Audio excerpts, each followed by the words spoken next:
आज गुजरात दौरे पर रहेंगे प्रधानमंत्री नरेंद्र मोदी। भगवान बिरसा मुंडा की 150वीं जयंती समारोह में लेंगे हिस्सा।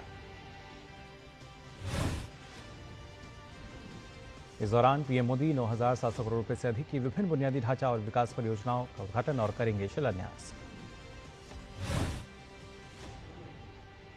पीएम मोदी प्रधानमंत्री जनजातीय आदिवासी न्याय महाअभियान पीएम जनमन और धरती आबा जनजातीय ग्राम उत्कर्ष अभियान के तहत निर्मित 1 लाख घरों के गृह प्रवेश में लेंगे भाग।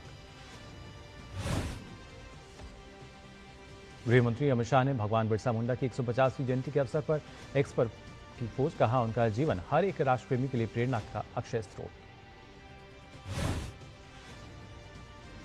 बिहार में एनडीए के तूफान में उड़ा महागठबंधन। 202 विधानसभा सीट के साथ एनडीए की प्रचंड जीत। 90% स्ट्राइक के साथ भाजपा बनी सबसे बड़ी पार्टी। कांग्रेस समेत मात्र 35 सीटों पर सिमटा विपक्ष का कुनबा। राजद नेता तेजस्वी यादव ने मतगणना के अंतिम चरणों में जीत बचाई सीट के साथ। बीजेपी मुख्यालय में अपने संबोधन में पीएम मोदी ने बिहार के लोगों का जताया आभार। कहा, प्रचंड जीत के साथ बिहार के लोगों ने गर्दा उड़ा दिया। लोगों ने जंगलराज के पुराने फॉर्मूले को नकारा। पीएम मोदी का विपक्ष पर वार। कहा, बिहार में अब कभी नहीं आएगी कट्टा सरकार। अब बंगाल से भी होगा जंगलराज का सफाया। पीएम मोदी ने कांग्रेस पर साधा निशाना। कहा कि कांग्रेस के अंदर पनप रही है निराशा और नाराजगी। आने वाले समय में कांग्रेस में हो सकता है एक और बड़ा विभाजन। प्रधानमंत्री मोदी ने बिहार में तुष्टीकरण वाले माई फॉर्मूला को बताया एक नया सकारात्मक महिला और यूथ का फॉर्मूला। बिहार चुनाव में एनडीए को मिले प्रचंड बहुमत को पीएम मोदी ने सामाजिक न्याय, विकास, सुशासन और लोक कल्याण की जीत बताया। बिहार में बेहद खराब प्रदर्शन के बाद महागठबंधन में फिर सिर फुटोबल। एसआईआर का रोना रो रहे नेता। ओवैसी की पार्टी ने महागठबंधन के नेताओं को बताया घमंडी।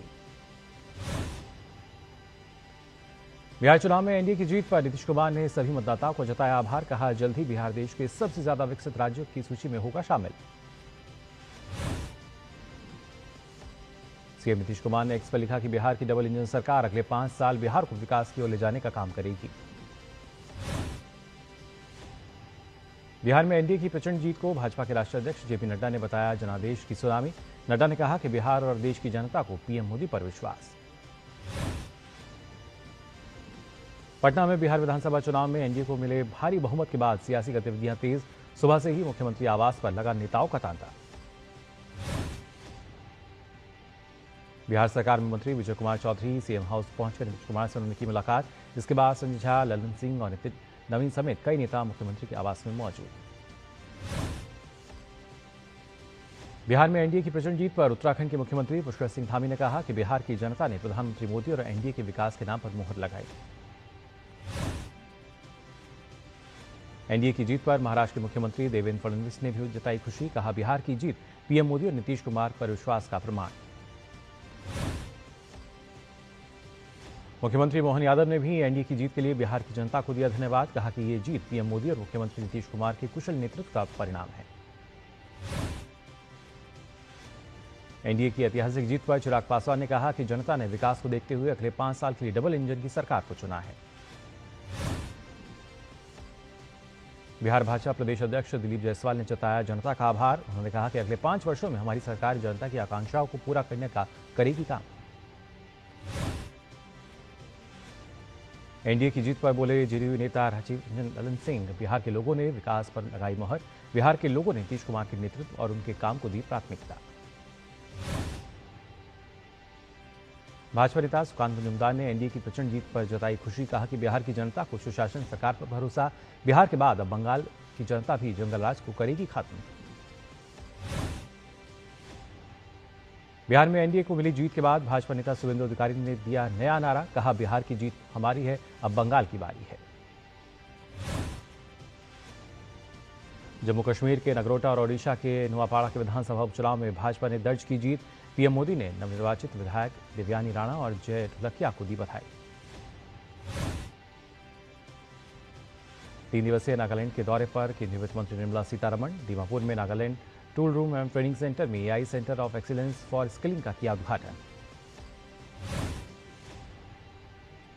विदेश मंत्री एस जयशंकर ने न्यूयॉर्क में आयोजित महावाणिज्य सम्मेलन की अध्यक्षता की।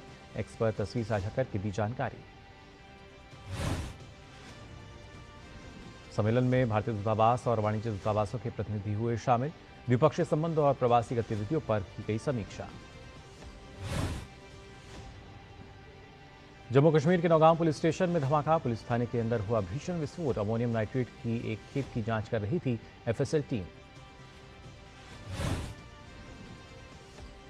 जम्मू कश्मीर के नौगांव पुलिस स्टेशन में हुए विस्फोट पर JNK लद्दाख मामलों से जुड़े सचिव प्रशांत लोखंडे ने दी जानकारी। बताया विस्फोट में 9 लोगों की मौत जबकि 32 अन्य घायल। नौगांव पुलिस स्टेशन धमाके को उप मुख्यमंत्री सुरेंद्र चौधरी ने बताया दुर्भाग्यपूर्ण घटना की उच्च स्तरीय जांच कराने की मांग। सुरक्षाकर्मियों ने नौगांव पुलिस स्टेशन के पास के इलाके की घेराबंदी। श्रीनगर के उपायुक्त अक्षय लावारू अस्पताल पहुंचकर घायलों से की उन्होंने मुलाकात। दिल्ली के लाल किले के पास हुए कार ब्लास्ट की जांच तेजी से जारी। दिल्ली पुलिस ने स्पेशल सेल में दर्ज की नई FIR। हरियाणा पुलिस ने अल-फलाह यूनिवर्सिटी से जुड़े 2 डॉक्टरों को लिया हिरासत में। दिल्ली में हुए विस्फोट के बाद अब घटनास्थल से मलबा हटाने का काम शुरू। क्रेन का किया जा रहा है इस्तेमाल। रास्ते से गाड़ियों को भी हटाया जा रहा है। ब्लास्ट में घायल हुए लोगों का LNGP अस्पताल में चल रहा है इलाज। 10 नवंबर को शाम करीब 7 बजे लाल किले के पास हुए धमाके में 13 लोगों की हुई थी मौत। गुरुग्राम के सेक्टर 29 के बसे गांव में लगी भीषण आग। दमकल की कई गाड़ियां मौके पर पहुंचकर आग पर पाया काबू। घटना में फिलहाल किसी के हताहत होने की खबर नहीं। राजस्व खुफिया निदेशालय यानी DRI की मुंबई के छत्रपति शिवाजी महाराज अंतर्राष्ट्रीय हवाई अड्डे पर बड़ी कार्रवाई। तंजानिया महिला यात्री से 1718 करोड़ रुपए की कोकीन जब्त। कर्नाटक के टिप्पटूर नारे को जल्द मिल सकती है GI टैग की पहचान। बागवानी विभाग और MPMC अधिकारियों की बैठक में आश्वासन। 2 वर्षों के भीतर GI टैग मिलने की संभावना। यूपी के सीतापुर में भीषण सड़क हादसा। बस और बाइक की टक्कर से लगी आग। सभी 40 यात्री सुरक्षित। अंतर्राज्यीय हथियार तस्करी मामले में NIA ने विशाल झा के खिलाफ दाखिल किया आरोप पत्र। हथियारों, गोला बारूद और हेरोइन के आपूर्ति के लिए पाकिस्तान से जुड़े हैं तार। पंजाब के मोहाली में अंतर्राज्यीय नकली मुद्रा मॉड्यूल का भंडाफोड़। 2 आरोपी गिरफ्तार। पंजाब पुलिस ने 9.99 करोड़ रुपए के नकली नोट किए जब्त। कोलकाता के बड़ा बाजार में लगी भीषण आग। इलाके में फिलहाल दमकल की 17 गाड़ियां मौके पर मौजूद। आग बुझाने का काम जारी। श्री राम जन्मभूमि तीर्थ क्षेत्र के महासचिव चंपत राय के अनुसार 25 नवंबर को अयोध्या में भगवान राम के विवाह का पारंपरिक पवित्र दिन। इस दिन श्री राम जन्मभूमि मंदिर के शिखर पर होगा ध्वजारोहण। रांची में देर रात एक कार ने अनियंत्रित होकर ध्रुवा डैम में डूब जाने से 3 पुलिसकर्मियों की मौत हो गई। पुलिस को घटनास्थल से 2 हथियार भी बरामद हुए हैं। फिलहाल पुलिस ने शवों का पोस्टमार्टम के लिए भेज दिया है। बिहार के मुजफ्फर जिले के मोतिहार थाना क्षेत्र में देर रात एक घर में आग लगने से एक ही परिवार के 5 लोगों की जलकर मौत हो गई। फिलहाल आग लगने के कारणों का अब तक पता नहीं चल सका है। नई दिल्ली के भारत मंडपम में कल से 44वें भारतीय अंतर्राष्ट्रीय व्यापार मेले का आगाज हो गया है। 14 दिवसीय इस मेले की थीम है एक भारत श्रेष्ठ भारत। व्यापार मेला घरेलू और अंतर्राष्ट्रीय व्यापार को एक प्रमुख मंच प्रदान करता है, जिसमें व्यापार से व्यवसाय और व्यवसाय से उपभोक्ता को एक साथ लाने के लिए बढ़ावा दिया जाता है। उद्योग और इंडस्ट्री राज्य मंत्री जितिन प्रसाद ने किया मेले का शुभारंभ। इस दौरान कहा कि व्यापार मेला भारत के विकास, नवाचार और विकसित तथा आत्मनिर्भर भविष्य के लिए राष्ट्र की आकांक्षा को दर्शाता है। दिल्ली की मुख्यमंत्री रेखा गुप्ता ने किया दिल्ली पवेलियन का उद्घाटन। इस अवसर पर उन्होंने कहा कि दिल्ली पवेलियन नवाचार, महिला शक्ति और स्थानीय उद्यमिता की चमक को कर रहा है प्रदर्शित। प्रधानमंत्री नरेंद्र मोदी 19 नवंबर को पीएम किसान योजना की 21वीं किस्त जारी करेंगे। इसके तहत पात्र किसानों को सालाना 6,000 रुपये प्रदान किए जाएंगे। केंद्रीय वित्त मंत्री निर्मला सीतारमण ने नागालैंड के किफिरे में क्रेडिट आउटरीच प्रोग्राम के दौरान पूर्वोत्तर क्षेत्र में फैली 9 बैंक ब्रांच का उद्घाटन किया। वित्त मंत्री निर्मला सीतारमण ने इस क्रेडिट आउटरीच प्रोग्राम के दौरान विभिन्न केंद्रीय सरकारी योजनाओं के लाभार्थियों को स्वीकृति पत्र सौंपे। इसके अलावा 350 खातों को 28.02 करोड़ रुपए का लोन भी दिया गया। केंद्रीय विज्ञान एवं प्रौद्योगिकी राज्य मंत्री डॉक्टर जितेंद्र सिंह ने कहा कि भारत अब 64,000 से अधिक पेटेंट के साथ दुनिया का छठा सबसे बड़ा पेटेंट फाइलर बना, जिनमें से 55% से अधिक पेटेंट इंडियन इनोवेटर्स द्वारा दायर किए गए हैं। जितेंद्र सिंह ने कहा कि देश ग्लोबल इनोवेशन इंडेक्स में 81वीं रैंक से 38वीं रैंक पर आ गया है, जो कि एक निरंतरता, ऐतिहासिक उपलब्धि और देश के साइंस एंड टेक्नोलॉजी पर बढ़ते फोकस से हासिल की गई एक महत्वपूर्ण उपलब्धि है। केंद्रीय पेट्रोलियम और प्राकृतिक गैस मंत्री हरदीप सिंह पुरी ने कोरिया की प्रमुख शिपिंग कंपनियों के सीईओ के साथ की महत्वपूर्ण बैठक। आंध्र प्रदेश के विशाखापत्तनम में 2 दिवसीय भारतीय उद्योग परिसंघ पार्टनरशिप सम्मेलन 2025 के 30वें संस्करण का किया जा रहा है आयोजन। 14 और 15 नवंबर तक चलने वाले सम्मेलन में 45 देशों के 300 प्रतिनिधियों सहित लगभग 3000 प्रतिभागी ले रहे हैं हिस्सा। केंद्रीय वाणिज्य उद्योग मंत्री पीयूष गोयल ने कहा कि भारत इस समय अमेरिका, यूरोपीय संघ यानी ईयू, न्यूजीलैंड, ओमान, पेरू और चिली सहित कई देशों के साथ मुक्त व्यापार समझौते को लेकर सक्रिय रूप से कर रहा है बातचीत। डिजिटल पेमेंट सिस्टम पर बढ़ती निर्भरता के बीच एसबीआई ने अपने लोकप्रिय एमकैश फीचर को बंद करने का फैसला किया। बैंक ने स्पष्टीकरण जारी करते हुए कहा कि 30 नवंबर 2025 के बाद एमकैश भेजने और क्लेम करने की सुविधा ऑनलाइन एसबीआई और योनो लाइट पर उपलब्ध नहीं होगी। कार्मिक लोक शिकायत एवं पेंशन मंत्रालय के अनुसार डीएलसी ने जारी राष्ट्रव्यापी डीएलसी अभियान 4.0 में रिकॉर्ड 1 करोड़ का आंकड़ा किया पार। यह अभियान देश भर के 2540 स्थानों को कवर करते हुए 2000 शहरों और कस्बों में चलाया जा रहा है। मंत्रालय की ओर से दी गई जानकारी के अनुसार 12 नवंबर तक 35,000 से अधिक डीएलसी शिविर आयोजित किए जा चुके हैं। इसके अलावा 30 नवंबर 2025 तक 75,000 अतिरिक्त शिविर लगाए जाएंगे। विज्ञान एवं प्रौद्योगिकी मंत्रालय के अनुसार वैज्ञानिक एवं औद्योगिक अनुसंधान परिषद और इसरो मिलकर 17 नवंबर को सीएसआईआर इसरो स्पेस मीट 2025 का आयोजन करेंगे। यह आयोजन बेंगलुरु में होगा, जिसका उद्देश्य human space flight research, microgravity studies और स्पेस टेक्नोलॉजी इनोवेशन को बेहतर बनाने में भारत के प्रमुख वैज्ञानिकों और स्पेस इंस्टीट्यूशन के बीच साझेदारी को मजबूत बनाना है। केंद्र ने digital personal data protection act के नियमों को किया अधिसूचित, जिसके तहत अब हर निष्क्रिय यूजर का डेटा 3 साल बाद ई-कॉमर्स और सोशल मीडिया कंपनियों को डिलीट करना होगा। केंद्र की नई गाइडलाइन के अनुसार डिजिटल प्लेटफॉर्म को ऐसे यूजर्स का डेटा डिलीट करना होगा जिन्होंने 3 साल से लॉगिन या सर्विस का उपयोग ना किया हो। भारत के रिटेल सेक्टर ने 2025 की तीसरी तिमाही में टॉप 7 शहरों में 3.2 मिलियन वर्ग फुट के ग्रॉस लीजिंग के साथ सालाना आधार पर 65% की वृद्धि की दर्ज। अडानी ग्रुप ने आंध्र प्रदेश के ports, cement, data centres, energy और एडवांस मैन्युफैक्चरिंग सेक्टर में अगले 1 दशक में 1 लाख करोड़ रुपए का निवेश करने का किया ऐलान। अमेरिकी राष्ट्रपति डोनाल्ड ट्रंप और बीबीसी के बीच चल रहे विवाद के बीच ट्रंप ने कहा कि वह अगले हफ्ते बीबीसी पर $1 अरब से लेकर $5 अरब का करेंगे मुकदमा। ट्रंप ने कहा कि बीबीसी ने धोखा दिया है और जो हुआ उससे ब्रिटेन के लोग बहुत नाराज हैं। अमेरिकी रिपब्लिकन कांग्रेस सदस्य मार्जोरी टेलर ग्रीन ने ट्रंप पर उनके बारे में झूठ बोलने और स्टीन फाइलों को जारी करने के लिए मतदान से पहले रिपब्लिकन पार्टी के सदस्यों को चुप कराने का प्रयास करने का आरोप लगाया।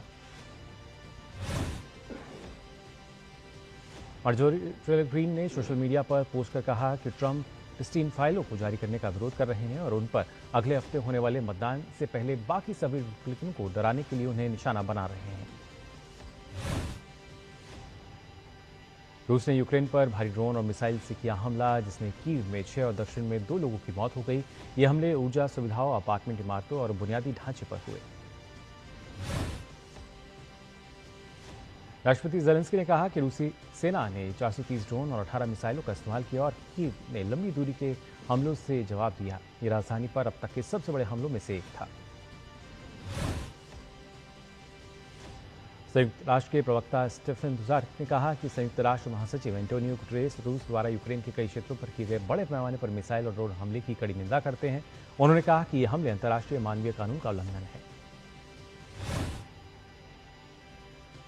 जिनेवा चैम्बर ऑफ कॉमर्स ने प्रमुख ने कहा है कि अमेरिका द्वारा स्विट्जरलैंड से आयातित वस्तुओं पर टैरिफ को 39% से घटाकर 15% करने की घोषणा स्विस और जिनेवा की अर्थव्यवस्था के लिए एक सच्ची राहत और सही दिशा में एक कदम है।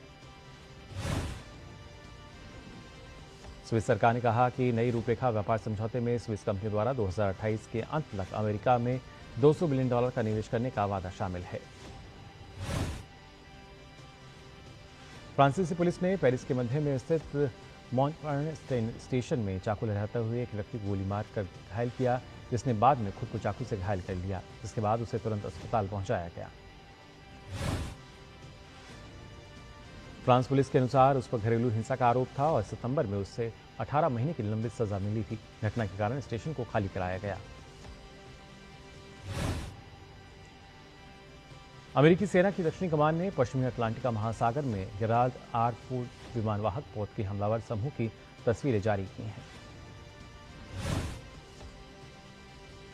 गाजा में शुक्रवार को हुई भारी बारिश के कारण वहां रह रहे कई परिवारों के अस्थायी तंबू जलमग्न हो गए, जिसके बाद संयुक्त राष्ट्र ने गाजा में लोगों को मदद के लिए राहत दल भेजे। गाजा के स्वास्थ्य अधिकारियों के अनुसार 2 वर्षों से इजरायली बमबारी के कारण गाजा का एक बड़ा हिस्सा 10 अक्टूबर को अमेरिका मध्यस्थता के बाद युद्ध विराम लागू हुआ है। चिली 16 नवंबर को अपने इतिहास के पहले ऐसे राष्ट्रपति चुनाव के लिए तैयार है जिसमें सभी योग्य नागरिकों के लिए मतदान होना अनिवार्य है। इसमें पहली बार बड़ी संख्या में युवा मतदाता भी शामिल होंगे। यह चिली का 2012 के बाद पहला ऐसा राष्ट्रपति चुनाव है जिसमें मतदान करना अनिवार्य है और मतदान न करने वालों पर जुर्माना लगाया जाएगा, जिसके कारण इस बार बड़ी संख्या में पहले मतदाता और युवा मतदान कर सकते हैं। स्पेनिश कोस्ट गार्ड ने कैनेडी द्वीप के पास समुद्र में फंसे 57 प्रवासियों को बचा और उन्हें अग्रोनई इनगुइन बंदरगाह पर सुरक्षित उतारा गया। ये सभी लोग एक नाव में सवार थे जिसे ग्रान कैनारिया द्वीप से करीब 3 मील दूर समुद्र में रोका गया। कोस्ट गार्ड ने एल हीरो द्वीप के पास समुद्र में 2 नावों से 377 प्रवासियों को भी सुरक्षित निकाला। स्पेन के गृह मंत्रालय के आंकड़ों के अनुसार वर्ष 2024 में पश्चिम अफ्रीका से कैनेडी द्वीप पहुंचने वाले प्रवासियों की संख्या अब तक के सबसे ऊंचे स्तर पर थी। कोलकाता टेस्ट में आज दूसरे दिन भारतीय टीम एक विकेट पर 37 रन से आगे खेल रही है। पहले दिन का खेल खत्म होने तक लोकेश राहुल ने 13 और वाशिंगटन सुंदर ने 6 रन बनाकर नाबाद रहे थे। कोलकाता टेस्ट में पहले दिन पहली पारी में दक्षिण अफ्रीका की टीम 159 रन पर ऑल आउट हो गई। जसप्रीत बुमराह ने 27 रन देकर 5 विकेट लिए। बुमराह ने टेस्ट करियर में 16वीं बार पारी में 5 विकेट झटके। मोहम्मद सिराज और कुलदीप यादव ने 2-2 और अक्षर पटेल ने 1 विकेट लिया। भारत ने ढाका में आयोजित एशियाई आर्चरी चैंपियनशिप 2025 में ऐतिहासिक प्रदर्शन करते हुए 2 व्यक्तिगत स्वर्ण पदक जीते, साथ ही टीम स्पर्धा में भी 1 स्वर्ण पदक हासिल किया। भारतीय तीरंदाज अंकिता भकत ने पेरिस ओलंपिक की रजत पदक विजेता दक्षिण कोरिया की नाम सोहयोन को हराकर महिला रिकर्व स्पर्धा का स्वर्ण पदक जीता।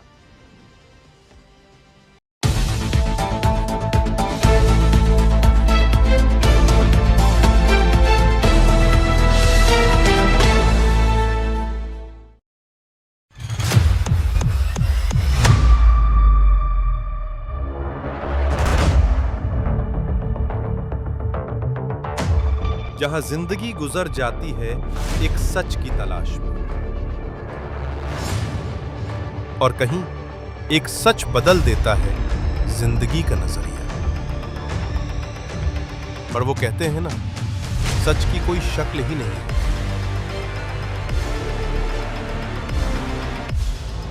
मगर जब जानना हो सच, तब शुरू होती है एक जद्दोजहद सच सामने लाने, जो कई नाकामयाबियों से होकर गुजरती है। यही है सच की तलाश, और अंत में सच की तलाश न्यूज़ प्लस के साथ।